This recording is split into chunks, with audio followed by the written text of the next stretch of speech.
ওম শান্তি। আজকের মুরলির তারিখ 25শে সেপ্টেম্বর 2024।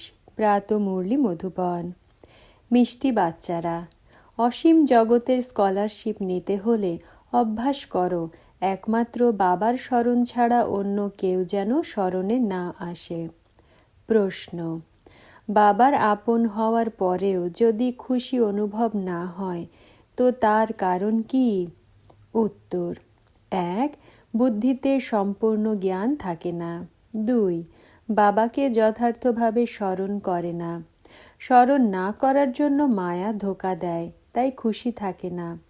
বাচ্চারা, তোমাদের বুদ্ধিতে যেন এই নেশা থাকে, বাবা আমাদের বিশ্বের মালিক করেন, তাই সর্বদা আনন্দ ও খুশি থাকে। বাবার যে উত্তরাধিকার আছে, পবিত্রতা, সুখ ও শান্তি, এতে পরিপূর্ণ হও, তাহলে খুশি থাকবে।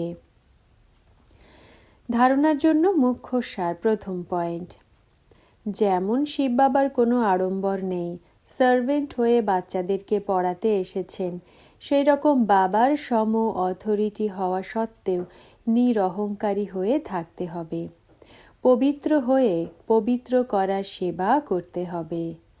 দ্বিতীয় পয়েন্ট: বিনাশকালের সময় ঈশ্বরীয় লটারি প্রাপ্ত করার জন্য প্রীত বুদ্ধি হয়ে স্মরণে থাকার বা দৈবী গুণ ধারণ করার রেস করতে হবে।